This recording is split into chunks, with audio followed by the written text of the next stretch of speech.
It has been a tradition for decades, but it's become a fixture on Thanksgiving night for the past couple. And we're talking the Egg Bowl with Mississippi State hosting Ole Miss. We got Daniel Black on the line from MSU Bulldog Blitz. Hey, Daniel. Hey, Mark, how are you? I am doing well. How are you? Glad to hear it. I'm great. I can't complain. I'm Good. doing well. Good. And this is rivalry week across the country. And this, of course, brings a unique flavor to the college football scene. And we've talked about it in recent years. We've had you on for quite a while.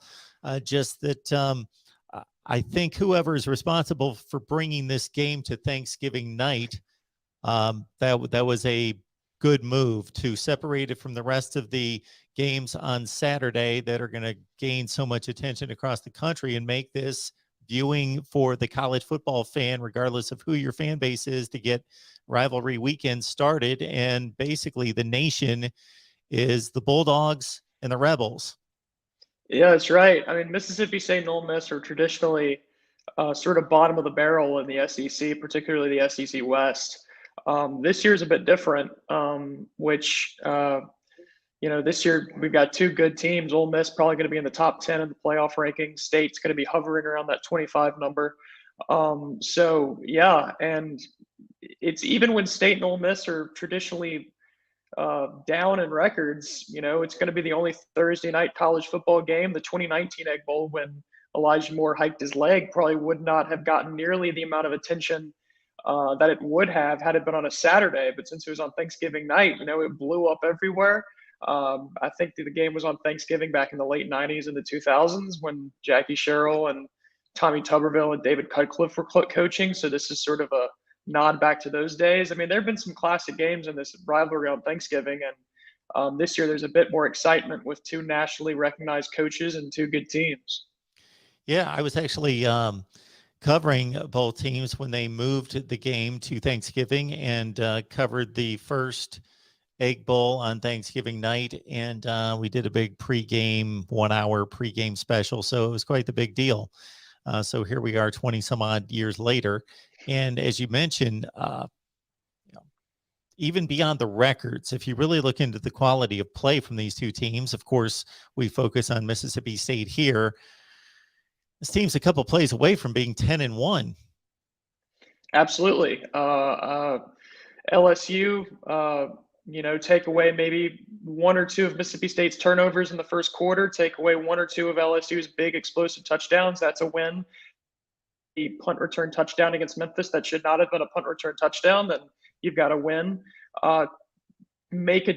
Take away that defensive holding call against Arkansas, maybe make a couple field goals, you've got to win. Alabama is the only game in Mississippi State's loss column that was 100% an earned loss. That was a 49-9 game, whereas the other three, it's asking a lot to take away all the plays that would have turned those other three losses into wins. But there were few of them. So yeah, absolutely. This is a team that's just a couple plays away and maybe a couple missed or bad calls away from being 10-1. Absolutely. You can catch Daniel's work at MSU Bulldog Blitz covering the Egg Bowl. And of course, the big matchup in Starkville against Ole Miss.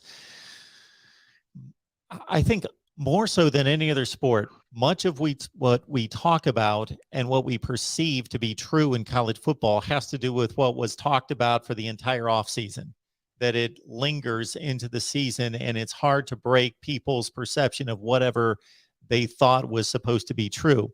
I bring that to the quarterback position because Matt Corral's an amazing quarterback. There's no question about that. But because the expectations were there for him going into this season, he certainly had a fine season, 67% completion percentage, 19 touchdowns, 3 picks. But really, it's only been the last few weeks that he has taken a back seat in the Heisman talk. He's been fairly upfront in that talk. Look to the other sideline, and you see Will Rogers with now over 4,000 yards passing, 76% completion percentage, and 34 touchdowns. And nobody mentions Will Rogers in the Heisman talk. Yeah, the Will Rogers story is kind of fascinating. he's still extremely under the radar nationally. You ask some people nationally who Mississippi State's quarterback is, and they may have a difficult time thinking of the name Will Rogers. I think that's due in large part, as you said, to the preseason perception. And also, people sort of have this idea that quarterbacks under the Mike Leach system are supposed to have those numbers. They're supposed to be good. To me, that's more of a testament, to Mike Leach. I mean, that's just Mike Leach being a good coach. But at the same time, it's pretty hard for these numbers to be put up consistently by quarterbacks. Will Rogers is doing this as a true sophomore who was, Mike Leach hates playing freshmen, hates it. Will Rogers is the youngest quarterback Mike Leach has ever played in his career when he took over from KJ Costello midway through the year last year. And also, Rogers struggled a little bit early on. He was putting up decent numbers, but the number of points that were being scored did not reflect that. Now that's changed. Now you see 31 points against Kentucky, 43 points against Auburn. It was Tennessee State, but 55 points is still impressive regardless last week.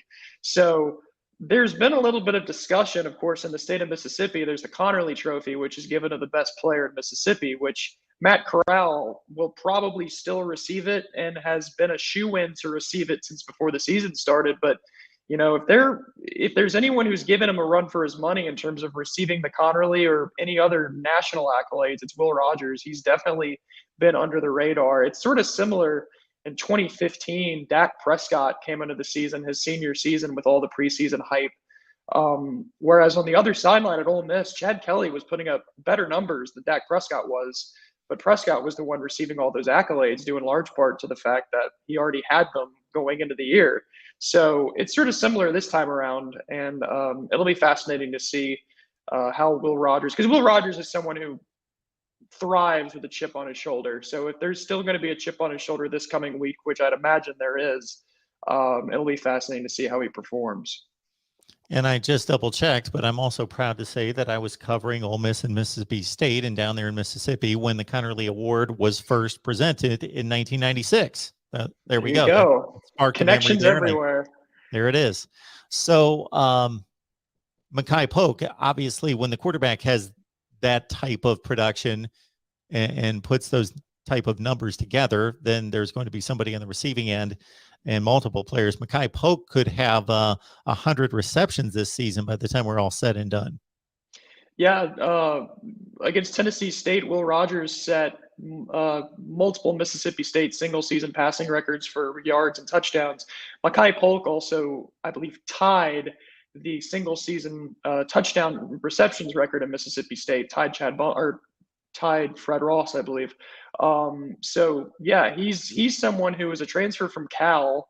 No one really knew who he was until he got here from Cal. The expectations were sort of in the middle. Not many people. People had high expectations for Mekhi Polk, but not this. He has exceeded expectations, most definitely one touchdown away from having that single season receptions touchdown record on his own. He's been extremely impressive, but it's not just him. It's part of the Mike Leach system where you have just a stacked receiving core. This is the most talent from top to bottom in terms of just pure depth of talent. It's the most talented receiving core Mississippi State's ever had.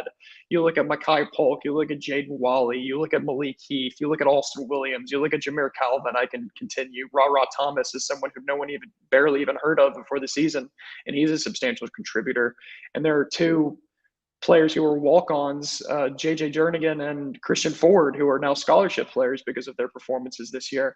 So it's the entire receiving core, but Mekhi Polk is definitely the highlight of that receiving core, and he's someone who will be coming back next year, potentially to put up bigger numbers than he is already doing this year.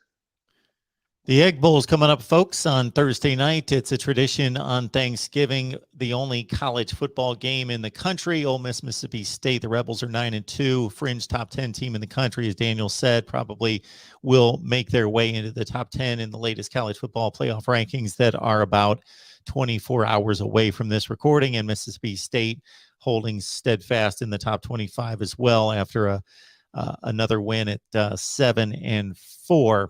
So when writers like yourself are getting together, sizing this one up. What seem to be the advantages or the concerns on the Mississippi State side? Well, this year, more than any year I can really remember, might be the most evenly matched game in a while. Especially with the quality of teams. I mean, a couple of years ago, State was 5-6, and Ole Miss was 4-7, and it was an evenly matched game. This is different. This is the first ranked matchup between the two teams since 2015. So you could see advantages and disadvantages for both teams in multiple ways. I think a huge advantage for State is that State's probably played better than Ole Miss has the last few weeks. Ole Miss, the Texas A&M win was impressive, but their offense wasn't great. Their offense wasn't great against Liberty. Their offense wasn't great against Vanderbilt last week. They played pretty sluggish against Vanderbilt. Many Ole Miss people are saying it was their worst performance of the entire year in their game against Vanderbilt. So State sort of has the momentum right now in terms of just overall performance. State's offense has been better than Ole Miss's has recently. But I mean, there are still some concerns. Ole Miss is still a great team. This is not. Ole Miss is probably, other than Alabama, probably going to be the biggest threat to State's defense so far this year, and that's due in large part to their run game. When Mississippi State is on defense very effectively and successfully, is eliminate the run game and forcing other quarterbacks to throw the ball. There are many offenses State's faced this year, notably NC State and Kentucky, who are run-first offenses, that State's been able to completely eliminate their run game, causing their quarterback to throw the ball downfield, and they just weren't able to do it. So State pretty much put a stranglehold on each of those two teams' offenses. This is a situation where if State is able to completely eliminate Ole Miss's running game, which they could, it's already a tall task. You have Matt Corral, who, might be equal, if not better, than Bryce Young, which would make Matt Corral the best quarterback State's faced all year, who will probably not throw those inaccurate balls that Will Levis did at Kentucky, or NC State did, or any other teams, or Zach Calzada did at Texas A&M. This is a quarterback who is going to complete these balls downfield, so it's vital for Mississippi State to be able to defend those big plays, which is something State's been able to do for the most part this year, but only against limited quarterbacks. You can look at the Alabama game against Bryce Young. They picked apart State with big plays. Even LSU, which has not been good this year, now at 5-6, their 4 touchdowns were all big plays. They were able to take advantage of State's ability to give up big plays. So Mississippi State, there are multiple things. State, I think, has to play a really good game in order to win. But it ultimately boils down to State not turning the ball over on offense and simply just limiting big plays. I think Ole Miss is going to be able to move the ball. It's just a matter of State, sort of a bend but don't break situation, where State's going to have to limit just the number of points scored. It sounds obvious, but when you watch State all year, that's sort of what they have to do. They have to limit big plays, because State's given up some. State's had some mediocre performances against rushing attacks. Texas A&M was able to run the ball effectively on State in the first half. Auburn scored on their first 4 drives against Mississippi State. They picked apart State's defense, but State's been able to make adjustments and turn it around. The Texas A&M game, State eliminated Texas A&M completely on offense in the second half, and especially on Auburn's part. They only scored 6 points in the second half against State.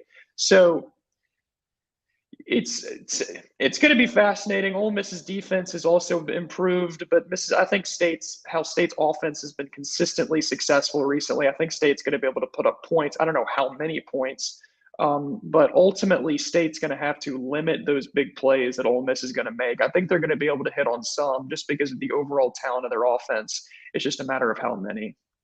Folks, please like the video and share these videos out on social media, because not everyone knows that we're here talking college football each and every day. Daniel, before we continue with the Egg Bowl, you mentioned the Auburn game, so I'm interested to get your take on that, because if I recall, it's been a couple of weeks ago, and I've seen a zillion college football games since, but it was played at a time when there were like 5 or 6 great games on at noon, but that one captivated me. As soon as Mississippi State turned the corner and 28-3 against Auburn, and to come back with 40 consecutive points, That was fascinating. That had to be exciting to witness as a State fan. Oh, it was wild. It's the only time I've ever. I mean, you see it in blowouts, 40 consecutive points, but in a game that ended up being a 9-point game, it was absolutely crazy. I mean, it was the worst overall. The first half, at least the first, I guess, 20 minutes was the worst Mississippi State's been all season. They gave up 4 touchdowns on their first 4 drives. State was able to march down the field and kick a field goal on their first possession, but other than that, they were stopping back-to-back possessions, and not even 25 minutes into the game, State was down by 25 points. I'm not really sure what happened to cause the sudden turnaround. To me, it was the crazier turnaround is the one that's not talked about as much. Everyone talks about how State couldn't do anything on offense and then turn the corner. There was on the side in the television broadcast, the sideline reporter straight up said Mike Leach told his offense, just keep doing what you're doing, and at some point they're not going to stop us. Mike Leach saw something, despite the fact there was nothing externally that we could see to prove it, saw something that State was doing well. So he just said, just keep doing what you're doing. You're just not executing. So I guess they started executing. That's all I could say. Defensively, I'm not really sure. I guess there was some adjustment that Zach Arnett made, but it went from Auburn moving the ball at will with no difficulty whatsoever to not being able to move the ball seemingly at all. Bo Nix did get injured in the middle of that game, but State had already cut the lead to 5 at that point. So it's not like, Mississippi State was out of the game by the time that happened. So, yeah, it was just a crazy turnaround altogether, and the biggest comeback in Mississippi State history. Yeah, they played some exciting games. There's no doubt about that this year. Louisiana Tech, Memphis, the LSU game came down to the wire, and on here recently against Arkansas, and then that game against Auburn. So a lot of fan bases, when it comes to rivalries that they hold near and dear, have some level of concern when a coach comes in from outside the area, and in particular outside the conference, and may not necessarily know much about the rivalry and may not take it as seriously or understand that this is different. This is special. It's just not a game. Has Mike Leach given any indication to embracing the rivalry? No. No, not at all. Neither has Lane Kiffin on the other side for the most part. I think today Lane Kiffin said something like, schools shouldn't hate each other, which kumbaya, peace and love, I guess. I'm not really sure where that came from. Lane Kiffin is known for stirring the pot. But on Leach's side, yeah, I think he's just taking it as another game. Of course, a common perception with Leach is that he struggles in rivalry games. He didn't play well against Texas at Texas Tech, and I think he only beat Washington once at Washington State. I think the difference between State and Ole Miss is a lot tighter than they were in those other 2 rivalries. So I think Leach could have a lot more success against Ole Miss than he did in his previous 2 stops. But in terms of embracing the rivalry, I think Leach understands the importance of it, but I don't think he's really expressing that outwardly. He's probably keeping it to himself, as he does with some other things, I would imagine. Ole Miss and Mississippi State and Ole Miss. I say it both ways not to offend anyone, because people get rather touchy about that when it comes to rivalries, certainly. All right, Daniel Black, please catch his work at MSU Bulldog Blitz to get all your information and insight regarding the Bulldogs. All right, Daniel, we appreciate you stopping by. Happy Thanksgiving and enjoy the game. Absolutely. Thanks for having me. Thanks for having me, Mark, and happy Thanksgiving to you as well.